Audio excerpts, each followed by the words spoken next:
our big guest of the day today. He, of course, is the president and the CEO of the two-time defending Major League Baseball champion, world champions, the LA Dodgers. But that is like, when you read his resume, like I've had a lot of guests on the show.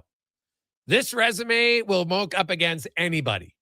27 years of age, he became the youngest GM in NBA history with the Atlanta Hawks, was there for 11 years. Then he became, he's actually added president's role, middle of that in 1986. At one point, he was the president of the Braves, as well as the Thrashers, as well as the Hawks. Amazing. He's also a two-time executive of the year back-to-back. I think he's the only guy who's ever won executive of the year twice back-to-back in MLB. And, of course, now he's the president and CEO of the Dodgers. Also, he's involved with the PWHL and always looking for new innovations. Very excited to have Stan Kasten on the show. Stan, welcome to the show, my man. How you doing? I'm doing great.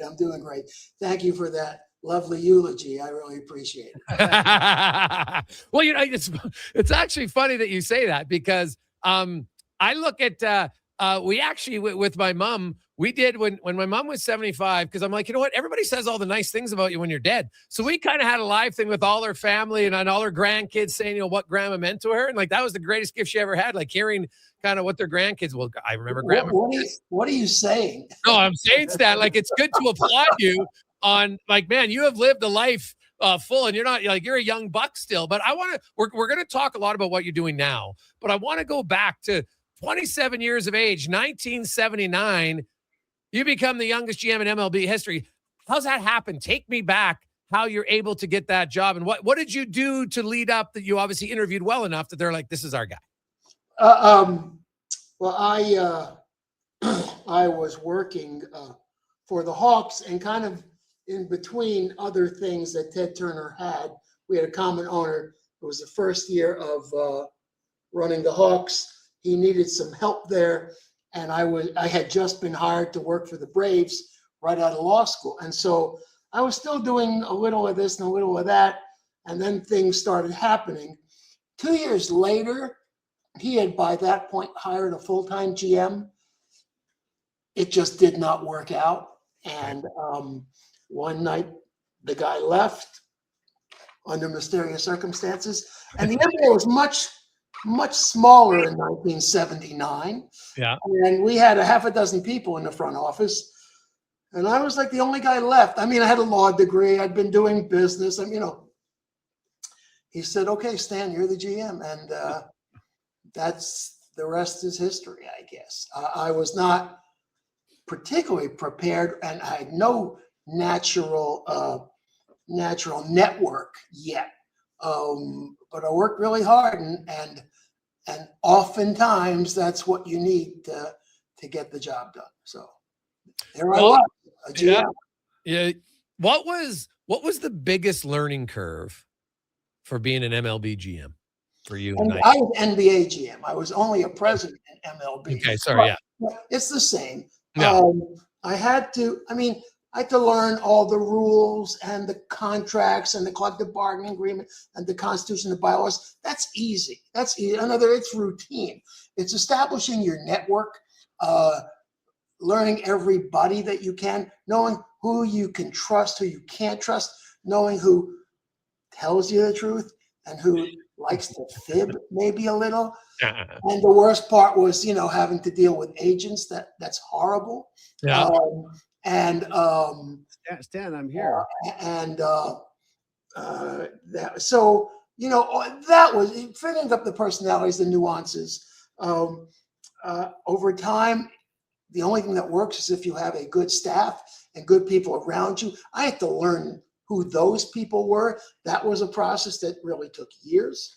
But that was it. It was figuring out the people, learning who you could get something from, knowledge, and who you could give something to. That was a process that took a while, but it was a fun that part was a lot of fun. You had one of the most dynamic players, like Dominique Wilkins. Is like when I think like Michael Jordan. When I grew up, I was big fan of basketball at the time, but Dominique was one of the most electrifying players. of my youth that I watched. And obviously, Stan, you have now in all your travels and all the different sports, obviously you look at the Dodgers and you guys have no shortage of superstar players, but and every sport is different, right? Like the personalities in the NBA are maybe a little bit bigger at times than in other sports. What was the most fun about interacting as a GM with such high level talented players so early in your career?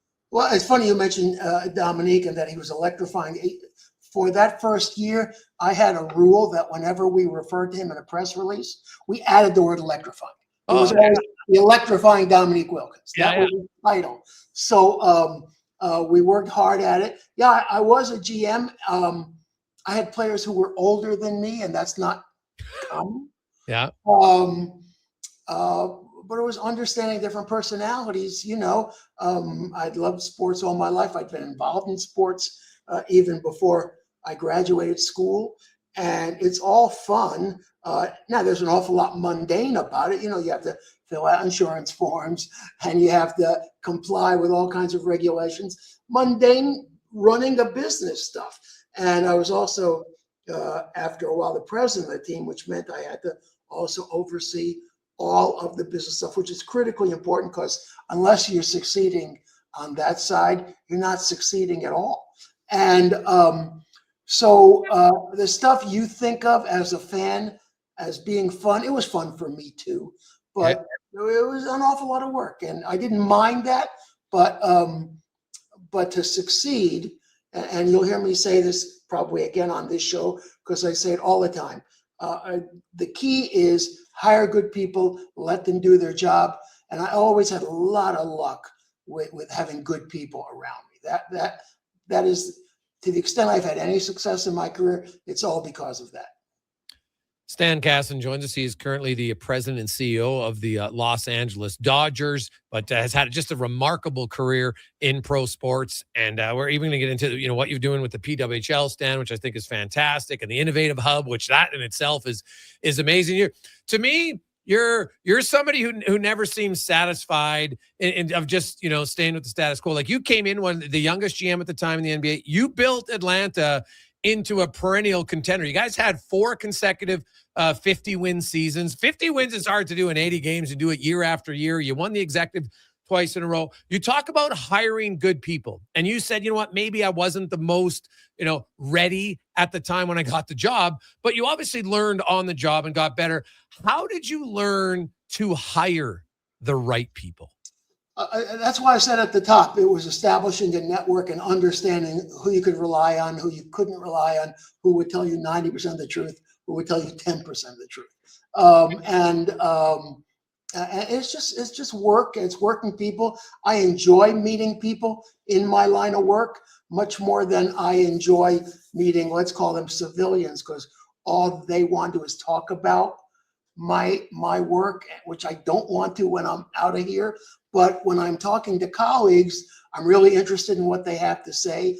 And that interest, that curiosity helped me along the way, just trying to find the next best person. And everywhere in my career, in all 3 sports, when I had an opportunity to add someone better in a spot than whoever I had now, whether it was a coach or a GM or a head of marketing or whatever, I always went and tried to get the next best person I could to make our teams better, our businesses better. But I also had extraordinary support from ownership along the way, whether it was in Atlanta or Washington and now Los Angeles. Owners who understood how I saw things, understood how I was going about this, and gave me the support and the tools that we needed to succeed. All those things together, it was all fun. And along the way, we also won every now and then, and winning's a lot of fun. Winning's a lot of fun. Well, I think, Stan, it's Rich here. I think one of the things I've always admired about you is, you tell it like you see it, and you've been very straight to me on everything we've talked about, and I think that's the real. You always like what I say, Rich. That's true. Rich and I would be very straight with each other. Yeah. Oh, what is that? What is a hockey agent? What the hell does he want from me today? Right.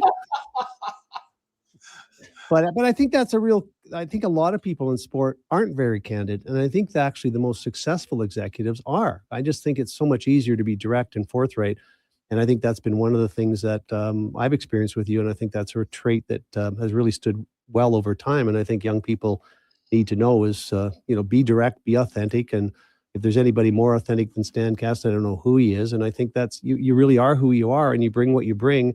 And at the end of the day, that's been your calling card. Well, Integrity. thank you, Rich, for the kind words. But let me say this: it's also gotten me into trouble. Yes, I am.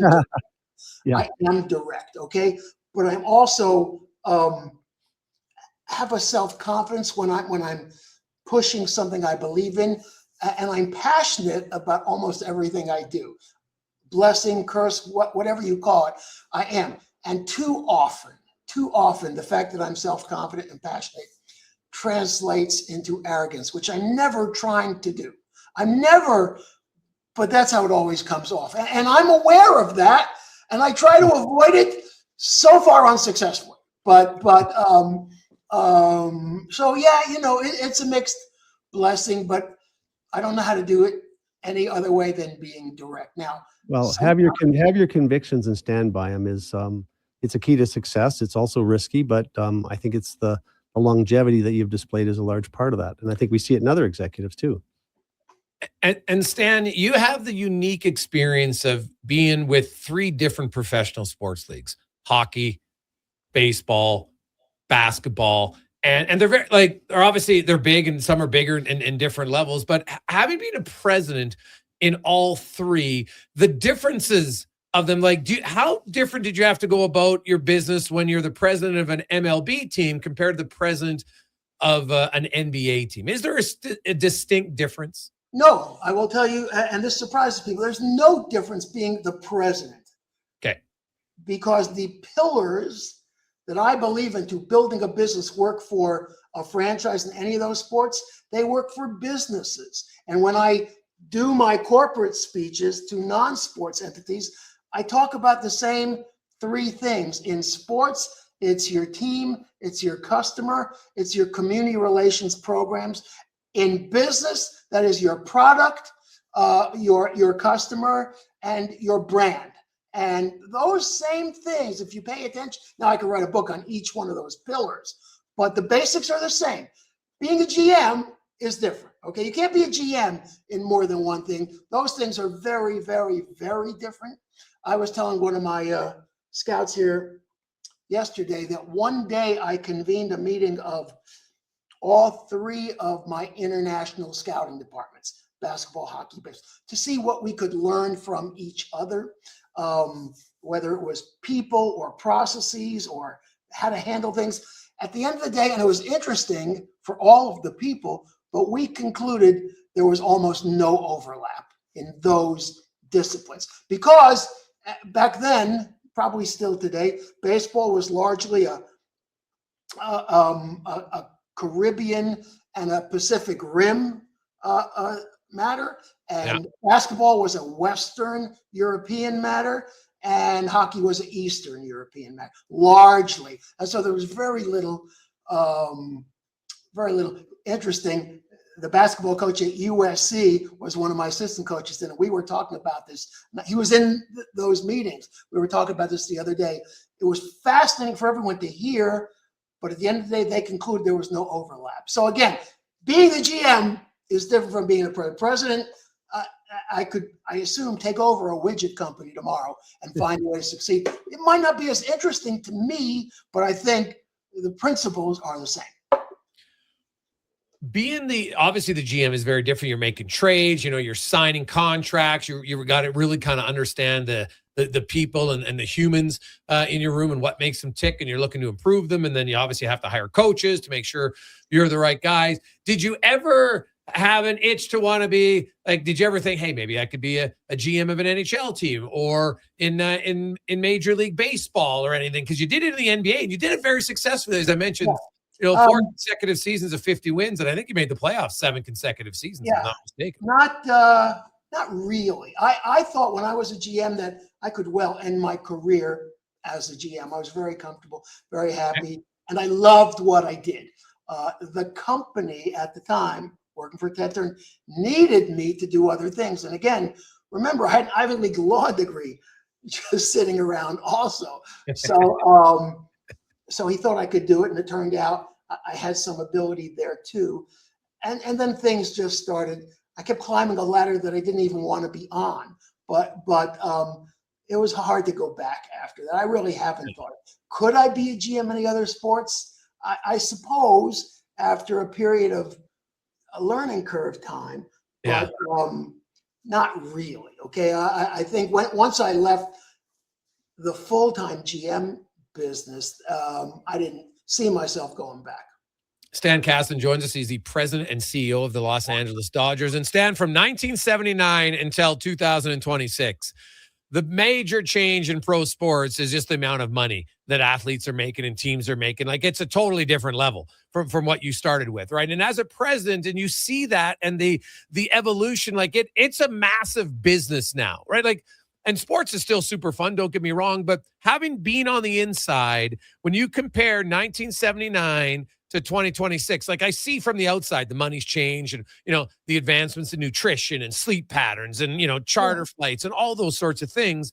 But what do you what's the biggest challenge in 2026 that was maybe different than what you had as a president in the 80s and the 90s? Well, you're right. Obviously, the money is different. You all remember in 19 whatever when I signed John Concat for $2 million a year, I got killed, destroyed for how outrageous that contract was. It was $2 million.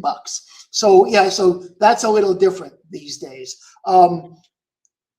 The advent of greater reliance on analytics has transformed all of the sports. Okay. Just recently, before I got back into PWHL, I had occasion to revisit hockey things that I hadn't really touched base on for the last 10 years. And I was shocked to learn the new metrics that did not exist when I was running an NHL team. And that's just recently. Mm-hmm. There was that. And then the continued evolution of the broadcast environment. That's changing. There's a truism in television, all media, that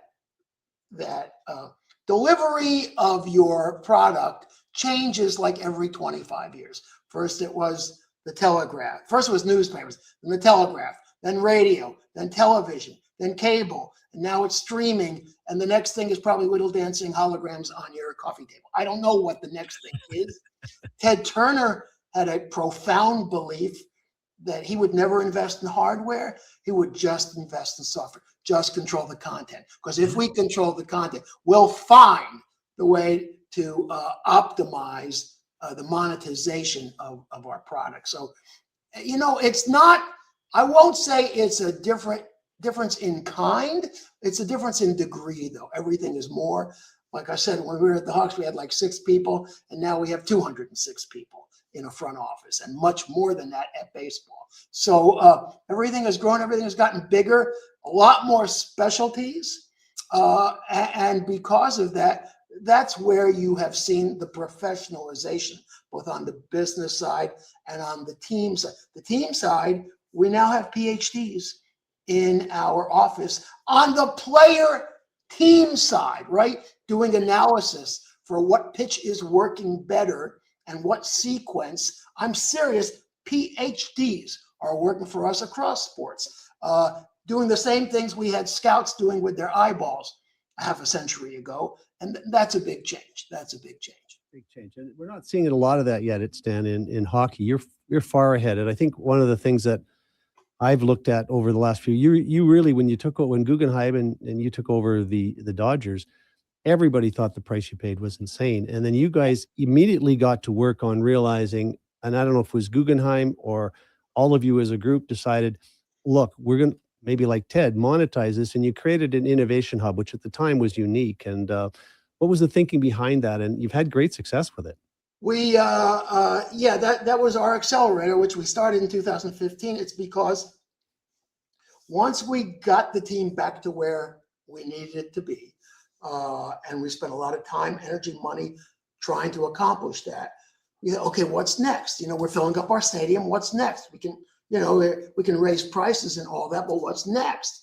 And what's next is brand extension. Now, what can we do with the Dodger brand that will help us grow the Dodger business? And some of the things we've done is we have spun off into standalone companies the internal competencies we have. We have a business analytics company now that does business for teams across sports. They have clients. We have a baseball and sports analytics team that also advises other teams.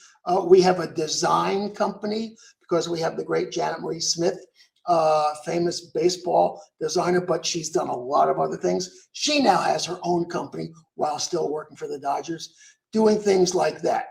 The accelerator that Rich is referring to, first we had, I think it was 15 company startups that were involved, connected in some way to sports, whether it was apparel, whether it was equipment, whether it was technology, whether it was analytics, whether it was broadcasting. They all had a niche as a startup relating to sports. And we were the first purely sports startup. That company, which is now called Elysian Park, has over 70 companies that we have investments in. And again, this is all about brand extension, trying to do the next thing and trying to look around the corner for whatever might be coming. I'm very happy to have our special guest stick with us, the president and CEO of the Los Angeles Dodgers, but involved in so many other things, which I find incredibly exciting. And Stan, I kind of want to get to that a little bit, and we'll finish up with the Dodgers later on. But I want to talk about the innovation hubs that you've bought. You teamed up with Billie Jean King, and you had the Trailblazer Innovation Hub, and that obviously got you involved in the PWHL. Kind of walk us through that and how that came about, just the hub first, and then the decision to want to help kickstart the PWHL. Well, Billie Jean is, of course, a force of nature, and we're proud to even know her, let alone to work with her. And I have gotten involved with some of Billie Jean's other businesses, but she came across these players with the PWHPA, who were basically boycotting the sport of professional hockey because they didn't feel they were treated like professionals. And, she got together with Mark, and Mark agreed to try to make it happen. Well, after about 6 months of it not coming together, Mark sat me down and said, "Hey, Stan, would you do this for me?" And I said, this is such a bad idea. But because I really didn't understand all the dynamics, but he said he wanted to do it. I says, okay, well, yes, I can make it happen, but it's going to be time. It's going to be expensive. We're going to have to go slow and build slow. He said, fine, whatever. Just, can you do this? So I got involved. They were not a union yet. We insisted on them unionizing, and we insisted on doing a collective bargaining agreement before we would ever play one game. Because if we're going to do this, if you want to be professionals, we have to do this right and put rules in place for both sides to know that if we tried it, there were enough motivations for both sides to work. So at our first meeting, and the names that are household names now, but Hillary Knight and Liz Knox and Kendall Coyne Schofield and Sarah Nurse, and who am I missing? And Brianne Jenner. That was the negotiating committee. And I said to them, guys, I've never heard of any one of you, not one. And I've been in sports 40 years. What does that tell you? That tells you we have a long way to go. We have a long way to go to make this happen. So we got to working on it. And they'd have demands, and I'd have to get some things to make this a real business, because it wasn't worth the effort if it wasn't going to be a real business someday. And the theme that kept coming through to me every time I talked to any of them was, we just want to be treated like professionals. And what I heard, first of all, what I heard was, duh, we wouldn't do it any other way. We know how to provide professional environments. But the other thing I thought was, holy smokes, these are the best players in the world. Why hasn't anyone treated them like professionals? So we understood that meant, yes, a living wage, but it meant facilities, venues, and trainers, and coaches, and video, and transportation, and housing, and nutrition. It meant all of those things would be required. And they were listing these things, to which I said, as I just told you, duh, yeah, that's exactly what we have in mind. And so it got heated at the end, because that's how collective bargaining works. Yep. But we got it done. And 6 months later, we started a league, which kills me, by the way. We started a whole league in less time than it's taking to build one stupid rink in Milan. I don't get that. But we did. I fell in love with the drive, the energy, the passion, the commitment of these players who had basically sat out for 4 years until they could get what they wanted. Now, to be fair, the other league was trying its best under challenging circumstances. We would not be here today but for the efforts of the leagues that came before us, who did a great job, but they didn't have, I think, the professional expertise that we had in our organization, or the capital that Mark Walter was willing to invest in these women. And because of that, 6 months later, we had a league. It's interesting, Stan, dealing with the women. They understood early on how to promote themselves, and compared to NHL players, very savvy on the social media side. Did you find that when you were dealing with them? For sure. And, and it's been fun along the way. Every day we have, the walk-in ceremonies where they're all dressed in whatever they're dressed today. That's a very cool thing. And even though I don't watch it, my wife, who is not a hockey fan at all, she watches it every day. And so, it's connecting with different people. All our players understood it wasn't just about playing games and staying in shape.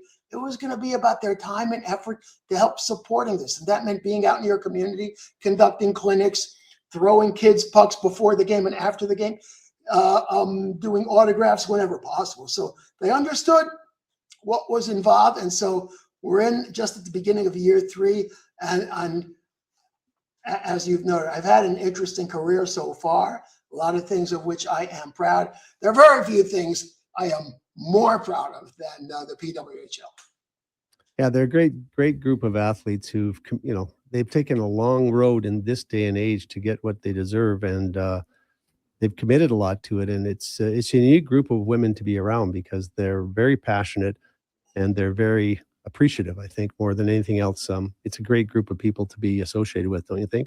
I do. I've loved all of it. And as you know, I hope you'll be promoting it. We have a game coming up in Calgary, and it's hard to get dates in Calgary, but we do have a game coming up.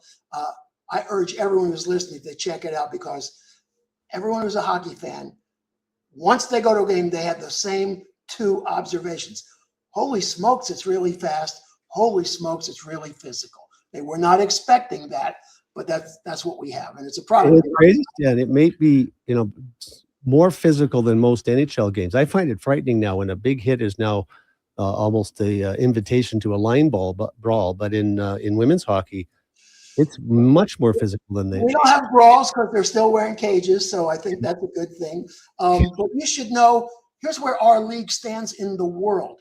In Milan, in the tournament, among all of the countries, we're going to have 64 PWHL players playing in Milan. We have the best players in the world, and that's why it is already recognized as the best league in the world. Stan Kasten joins us, President and CEO of the LA Dodgers, and of course has involved in many other aspects. Started his career as a GM in the NBA and president of the NBA, the NHL, MLB.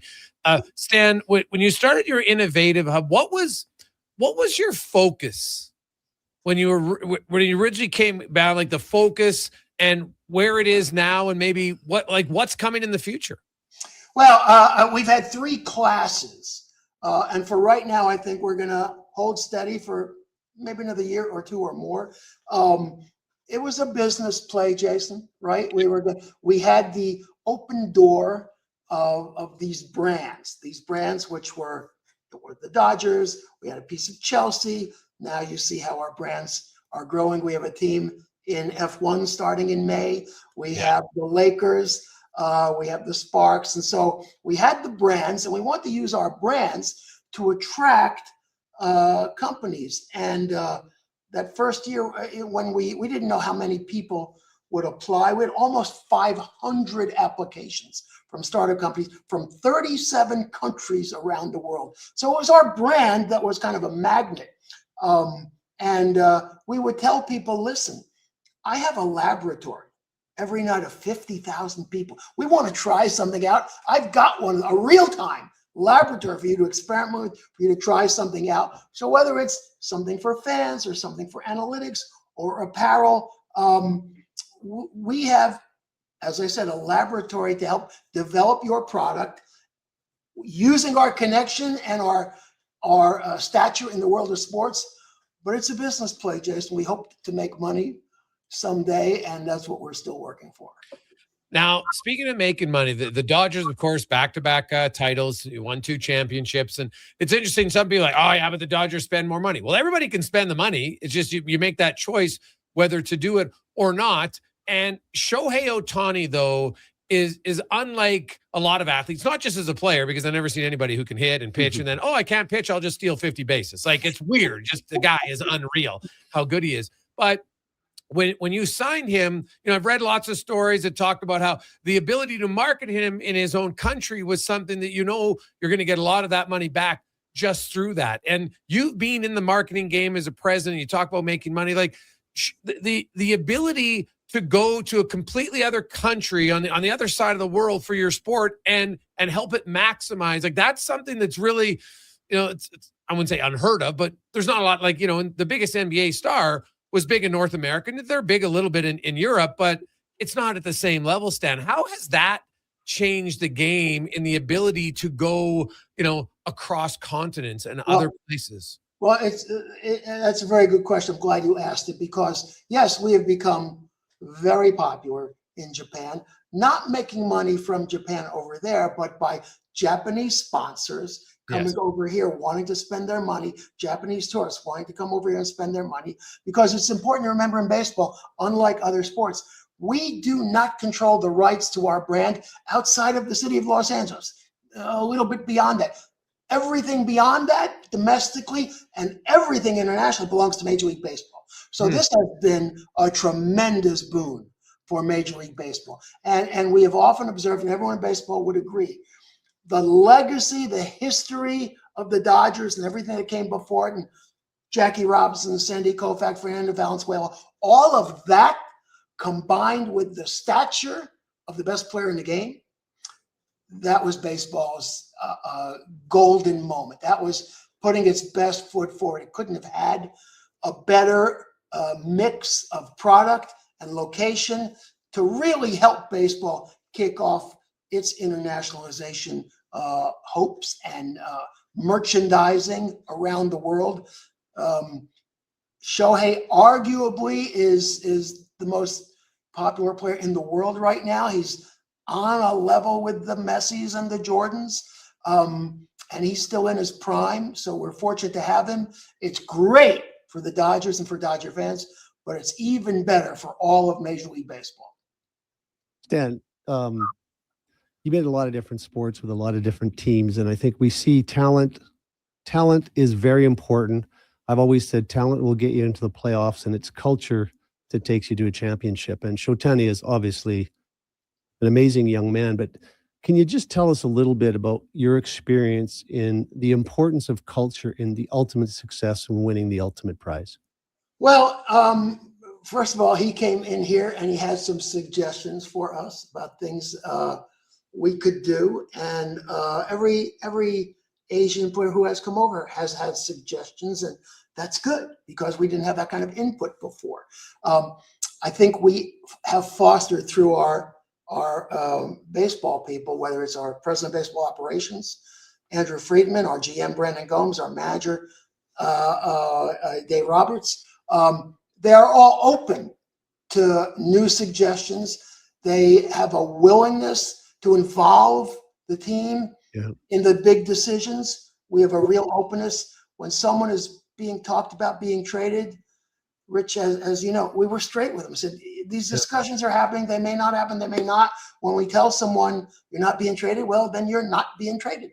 So I think you're right. We are very proud of the culture we have built. We think fans, players are happy to come here, not just because we pay a lot of money, and sure, that's a thing, and not just because we're in Los Angeles with a great fan base and a great venue and great weather and all of that, but it's also how we treat players and how we involve them in the running of our business that makes them feel appreciated.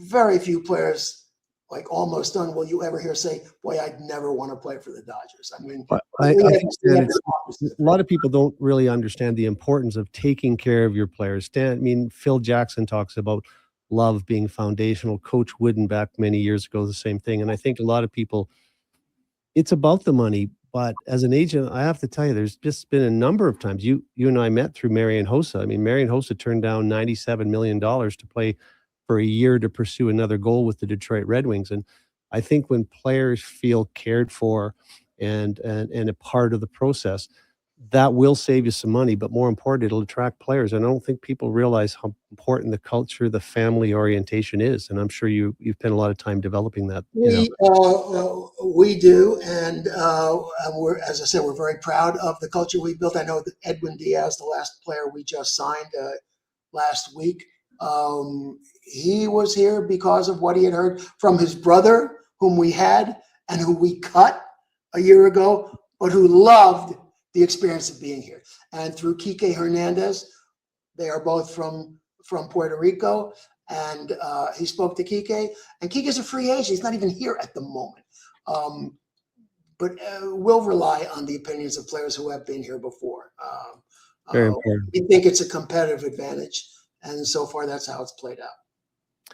Stan, obviously, Toronto and Canada was devastated by the loss, but it was an unbelievable series. Like that's what made it. You obviously, when you win, obviously you're super excited. But just from a baseball fan who was even a neutral fan, they'd say, okay, that was a heck of a series, right? You had superstars on both teams. You had great pitching, and you look at baseball, and there is some concern because that you talked about earlier, even in the PWHA, sometimes CBA negotiations can be difficult. You're a year away from that. And it sounds like you're a big planner. You're always trying to be a step ahead.